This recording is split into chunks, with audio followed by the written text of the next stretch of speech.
Hello hi, ഞാൻ ചെറുപയർ കറി ഉണ്ടാക്കാൻ പോവാണ്. വെറും ചെറുപയറല്ല, സ്പെഷ്യൽ ചെറുപയർ കറിയാണ്.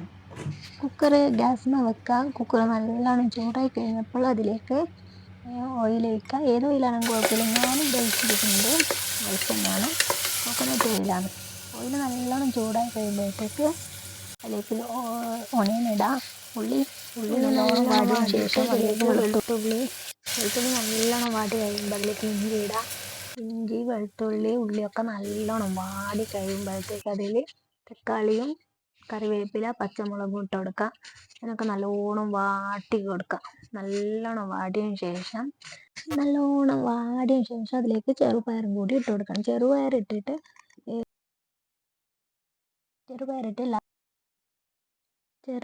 കൊടുത്തിട്ട് അതിലേക്ക് കുറച്ച് ഗരം മസാല, കുറച്ച് ചിക്കൻ മസാല, ബീഫ് മസാല ഇടുക. കുറച്ച് മഞ്ഞൾപ്പൊടി, കുറച്ച് കുരുമുളക് പൊടി, പാകത്തിന് ഉപ്പ്, ഇതൊക്കെ ഇട്ടിട്ട് ഒന്നാകെ മിക്സ് ചെയ്യുക. മിക്സ് ചെയ്ത് കഴിഞ്ഞിട്ട് നമ്മൾ എത്രയാണ് ആവശ്യത്തിന് വെള്ളം ഒഴിക്കാൻ, നിങ്ങളുടെ പാകത്തിന് ഒഴിക്കുക കേട്ടോ. പാകത്തിന് വെള്ളം ഒഴിച്ചെടുത്തിട്ട് മൊത്തം ഒന്ന് മിക്സ് ചെയ്ത് കൊടുക്കാം.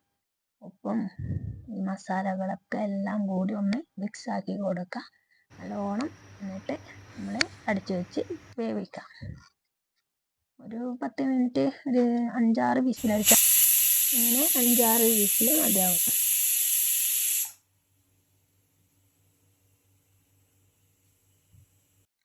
അങ്ങനെ 5-6 വിസിലൊക്കെ ആയി ഗൈസ്. അത് കഴിഞ്ഞ് നല്ലോണം ഉടച്ചു കൊടുക്കാം. അപ്പോൾ കറിക്ക് ഒന്നുകൂടി നല്ല ടേസ്റ്റ് ആവാൻ വേണ്ടിയിട്ടാണ്. നല്ലോണം ഒന്ന് ഇതാക്കി കൊടുക്കാം. കാണാൻ തന്നെ നല്ല ഭംഗിയില്ലേ, സൂപ്പർ ടേസ്റ്റ് ആട്ടോ. നിങ്ങളൊന്ന് ഉണ്ടാക്കി നോക്കൂ. എല്ലാം കഴിഞ്ഞിട്ട് ഒന്ന് കടുക് വറുക്കാം. ഒരു ചീനച്ചട്ടി വെക്കാം. അതിലേക്ക് ചൂടാകുമ്പോഴത്തേക്ക് എണ്ണ ചൂടാകുമ്പോഴേ കുറച്ച് കടുക് ഇട്ട് കൊടുക്കാം.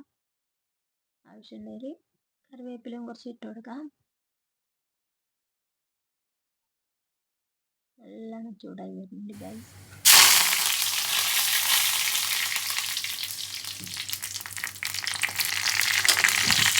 താളിച്ചിട്ട് ആ കറിയിലേക്കൊന്ന് മിക്സ് ചെയ്യാം.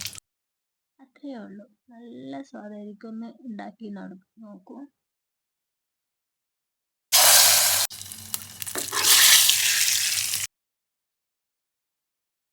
കണ്ടോ ഗൈസ്, നല്ല ടേസ്റ്റാണ് കറി. നോക്കൂ, കാണാൻ തന്നെ നല്ലൊരു ഭംഗിയല്ലേ.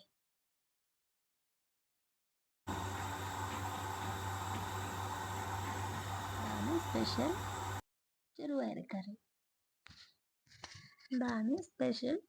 കറി. ഒന്ന് ഉണ്ടാക്കി നോക്കൂ. പുട്ടിനൊക്കെ നല്ല ടേസ്റ്റ്.